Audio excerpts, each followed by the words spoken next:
Hello friends, welcome. Friends, today I thought of doing an educational video because based on my experience when I talk to people, very few people understand how the spectrum auctions work. So what I thought was that to create a video to make the auctions simple enough for a layman to understand. That is the intent of my video.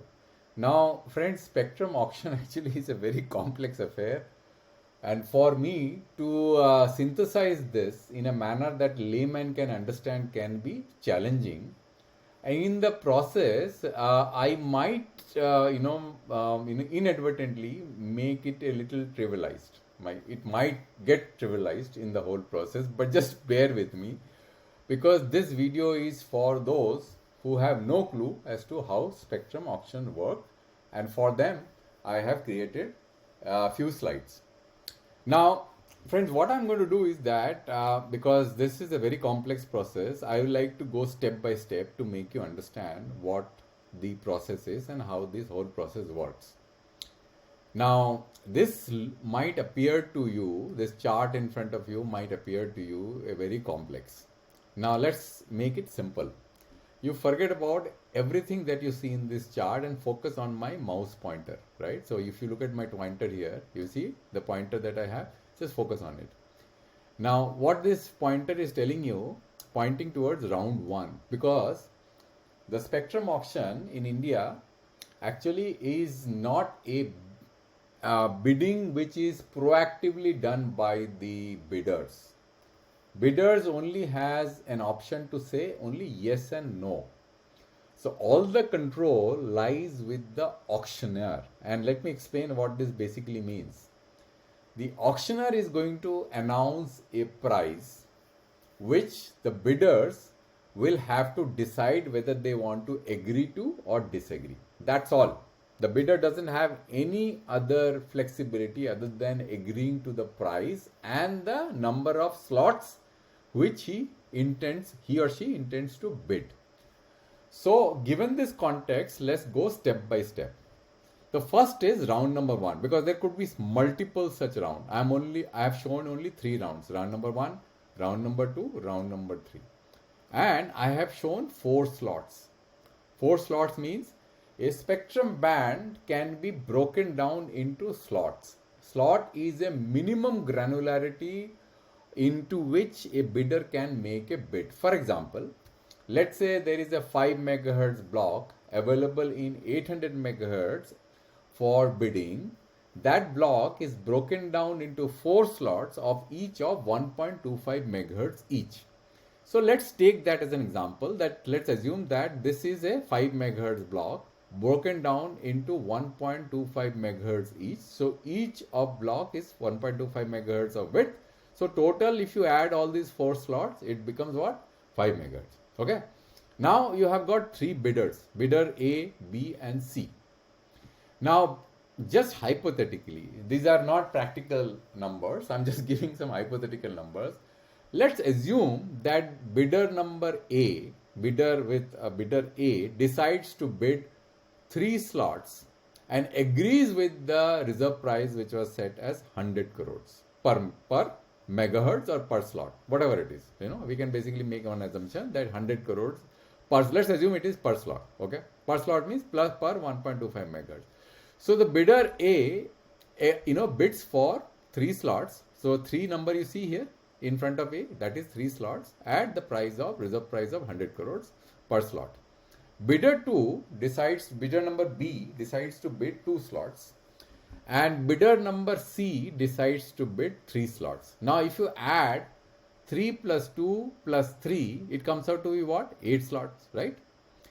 So the aggregate demand means the total demand which is on the table by all the 3 bidders put together is 8. Can you see that? 8 aggregate demand. Now, what is excess demand? These are the terms which you will hear in the notice inviting applications. So, excess demand is the aggregate demand minus the total number of slots which are available for the bidders to bid. So, you have got 4 slots here and the aggregate demand is 8. So the excess demand will become now 8 minus 4 becomes equal to 4. Now why excess demand is important to note? Because excess demand tells us that demand is more than supply, point number 1, and this becomes the reference point on which the auctioneer decides that how much it is going to increase its price in the next round, the round number 2. And this is the table which I am going to show it to you for the 800 megahertz band. So what it says is the excess demand in blocks is less than 0 or negative, means there are 4 slots and only 3 slots have been bid, then there will be 0% price increase in the next round. Okay. Now if it is 0 means the demand is equal to supply, then the price in the next round is going to be increased by 0.5%. If the excess demand is 1, then the price is going to be increased by 1%. Like that, there are different types of excess demand which is given, a table is given, and the auctioneer, by looking at this table, will decide what will be the price increase in the next round. Similarly, such a table is for 900 megahertz band and such a table is going to be for the 1800 megahertz band. So it's clear now that there is an excess demand on which the next round price is going to be decided, which is pretty important, because if there is no change in price, this auction is going to have no meaning, right? So here we have an excess demand of 4. Let's assume, for the sake of hypothetical scenario, because I am not going in the real number, because it is a video which is for a layman to understand, let's assume that there is a 5% increase in price. Now this 5% increase in price, which is the reserve price was 100, now it is going to become what? 105 crores per slot, per block, right? Now when it was set to 105, we have, before that, we have to basically understand that after these 3 bidders have bid, who wins the slot as a provisional winner? Because unless the provisional winners are decided, the next round will have no meaning. What is a provisional winner? Provisional winner means if hypothetically auction was to end abruptly after round number 1, who will be the bidders who will win those slots, which are 4 available? So here if you see, I have assumed or I have calculated based on certain reference calculation, which I am going to tell you, that bidder A will be allocated 3 slots because he has bid 3 slots, right? Bidder B, though it has bid 2 slots, but it does not get allocation at all. And bidder C has bid 3 slots, it has got only 1 slot allocated out of the 4. So total slots were 4, 3 got allocated to bidder A and only 1 got allocated to bidder C. Now you might ask, why this discrimination? Why would you allocate only 1 slot to bidder C and 3 slots to bidder A? Why not allocate 50 to 50%? Let bidder A get 50%, bidder C get 50%, and bidder 2 get some, bidder 2 anyway can't get anything, bidder B, because there are not enough slots available. The reason that bidder A gets 3 is because of a ranking criteria which the auctioneer decides based on a ranking rule, which I am not going to talk about in this video. It will make the video very complex. So let's assume that there is a ranking rule, and the ranking rule says that after the end of round 1, all these 3 bidders are going to be ranked based on certain performance, and the performance will have various metric. Means, because this is not the only band or only circle the bidding is taking place, there are different bands. Let's say this is 800 megahertz band, then there is 900 megahertz band, then there is 1800 megahertz band, then 2100 megahertz band, 2300, 2500, blah blah, and 5G bands. All these bands will have these 3 or 4, maybe multiple bidders active. Now it may happen that all the bidders may not be active with same level of intensity in all the bands, in all the circles. So what the auctioneer will do, the first benchmark the auctioneer will see is that how the bidder A is active across all the circles from the point of view of intensity. Means how many circles he has bid in the band and across band in other circles of different bands.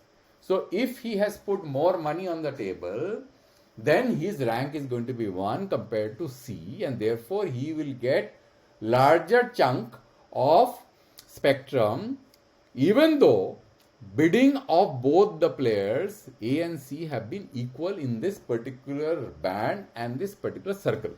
Got it? That is why this discrimination. Now you understand, there could be some other benchmark also which will be used in order to rank these bidders.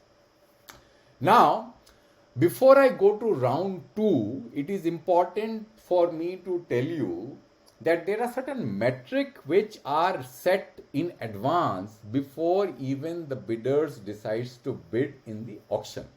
Now, what are those metric? The first important metric is called the earnest money deposit. Now, what is earnest money deposit?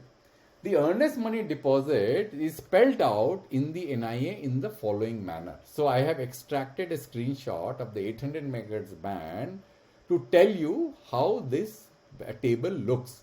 Now, if you look at this table, you will find that on the left hand side of this table, you have the circle listed down in a column.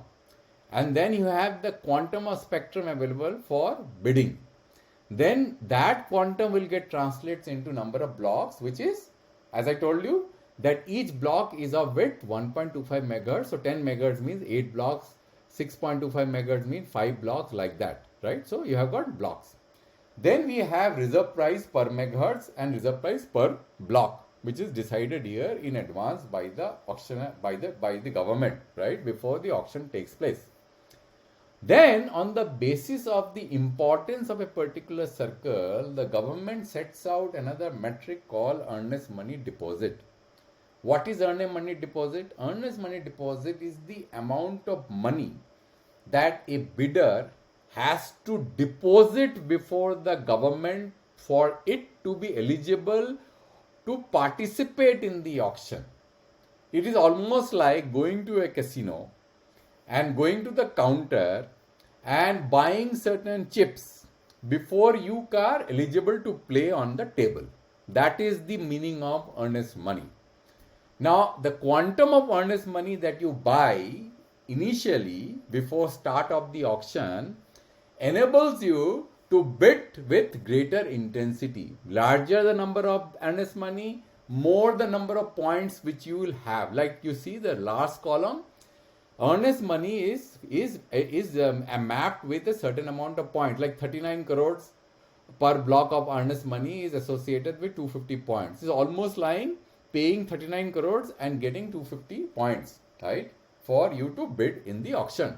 So depending upon the quantum of earnest money that you deposit, like if you add up everything, then you have to add up the total number of points that you end up having before start of the auction. Now, it is very interesting to note one thing, that these points are secular in nature. When I say secular, means that though you get those points for a particular band, because this quantum, this is a table for 800 megahertz band, you will have similar table for 900 megahertz band, you will have a similar table for 1800 megahertz band and all other bands which are put out for auction. All these bands are going to have an EMD attached for a particular block of spectrum for the granularity that is going to be available for that particular band. Now, once you have paid the earnest money and you accumulate these points are going to get added up across the bands. So, when you take these points and participate in the auction, there is no mapping attached of these points that this 250 points only belongs to 800 megahertz band. No, you can use these 250 points across any bands as long as these are sufficient enough for you to be able to bid in that particular band. For example, let's assume that you have only 75 points.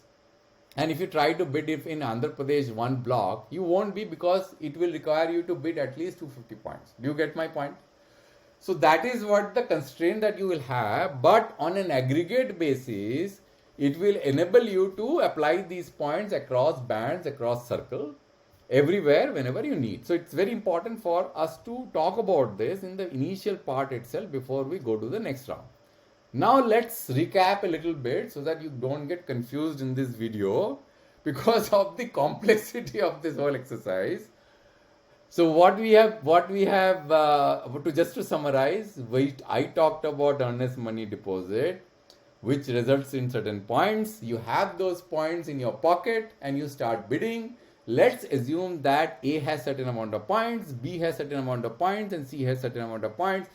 Let's not talk about how much points they have, but they have certain points. Let's assume that they bid in round number 1, and according to the intensity of the bidding, they get ranked, and then they are allocated a certain amount of blocks based on their ranking, and then based on the excess demand, the auctioneer decides that what should be the rate at which the price will increase in the next round. So that we have assumed that it is 5%. Okay. So we had the reserve price set as 5%. Now there is one more important factor before I even describe round number 2, which is called activity factor. Now activity factor is a very important tool in the hands of the auctioneer to control the intensity of the auction. Normally in India, we start the auction with an activity factor of 80%. Now for you to understand what 80% means in layman terms, let me give you an example. Let's assume that A has accumulated 1000 points at the beginning of the auction by paying a certain amount of EMD, which I described to you earlier in the video. Now since he has 1000 points and the activity factor is set as 80%, it basically means that for him, the bidder number A, to be able to retain all its 1000 points in the next round, he has to bid minimum of 800 points worth of bids in the first round, which means he can hold 200 points in his pocket.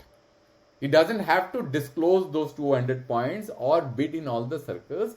This gives the bidder a flexibility to keep certain strategies close to his chest at the beginning of the auction, not to reveal every strategy in the beginning of the auction. So can he play the game properly?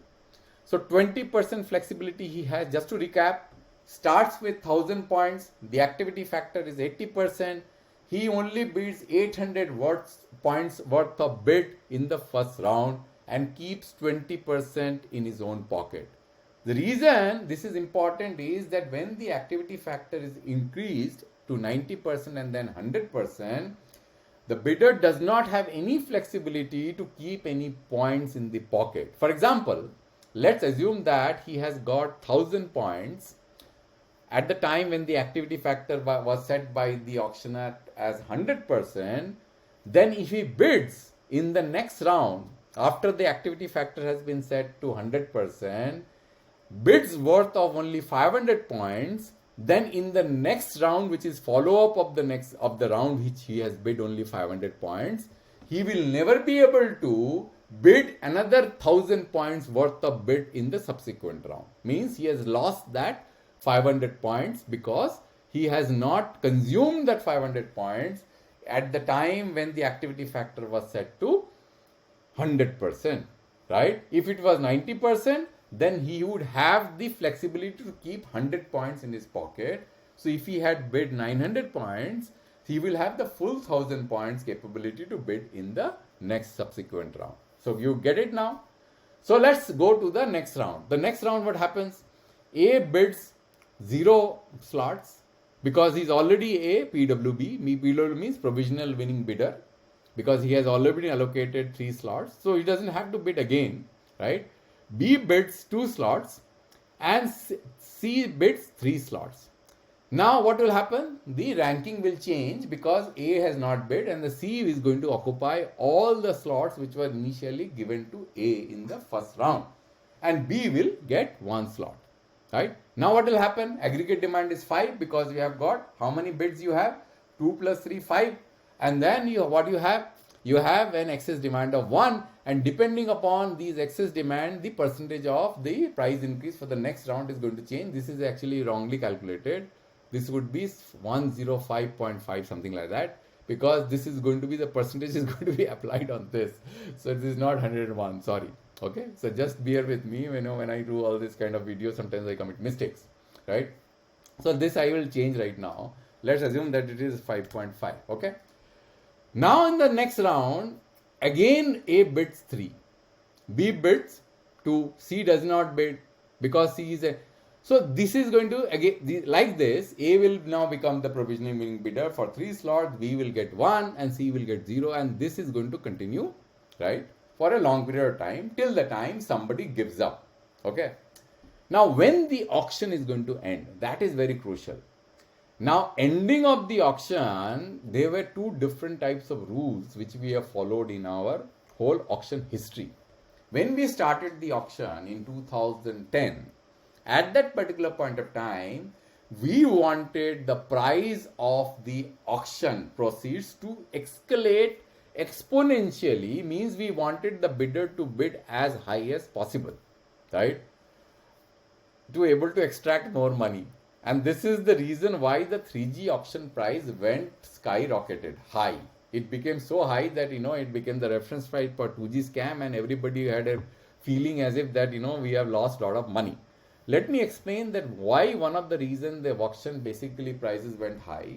Not only there was a disparity between the demand and supply, between the number of players who bid and the slots which were available, which was significantly disparate, means the total number of slots, 3G slots, were only 3 and the bidders were 8 bidding for 3 slots. Therefore, the demand supply mismatch was significant.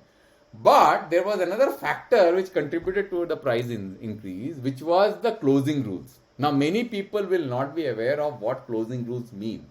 Closing rule means that how auction is going to end. There has to be certain definition which has to be clearly laid out in the beginning of the auction, right?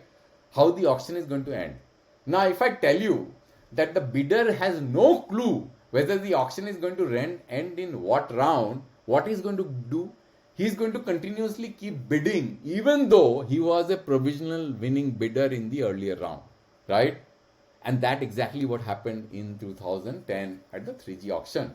What happened was, when the activity factor was set to 100%, even though a bidder was a provisional winning bidder in the earlier round, he wanted to be sure that he is going to remain a provisional winning bidder in the next round. Therefore, he continued to bid and keep escalating these prices. That's what happened, because the auction could have ended abruptly, and the rule of ending the auction was that if the excess demand, that ED, in all the 22 circles were simultaneously 0 or negative. What basically means that Delhi, the excess demand, let's say, was 0. Let's say Mumbai, it was -1. In AP, it was 0. But none of the circle, it should be more than 0, means 1. In a situation like that, auction would end abruptly. Now, that situation is going to be very, very, significantly risky for an operator who wants to win each and every circle in the 3G auction, because let's say if I am a PWB in Punjab, I'm giving you an example of Punjab because Bharti lost Punjab, and in order to ensure that the price does not increase for all the circles simultaneously, just because I want to be sure that I want to hold on to Punjab, and I bid for the next round, and in the process I make the excess demand more than 0, or at least hold it to a 0, I will not stop the auction, and the price of all the other circles will also keep on increasing. So my pain is going to keep on increasing. So consciously I have to give up at some point of time and presume that my competitor is not going to bid, or even if he bids, I will sacrifice that circle. So this is exactly what happened in Punjab. So if you look at Punjab, I'm going to show you what happened in Punjab and bid circle wise. And this is very, very important. This is a tool which I created. And if you look at the last round, where who won and who did not won. Let's see. Let's look at Punjab, right? Where is Punjab here? Punjab is, here Punjab. See, Bharti actually bid 70 times in Punjab, but it lost, right? Now, if I go to round number 82, right? And see what happened in Punjab in Rodi, not 170, round number 82. 82.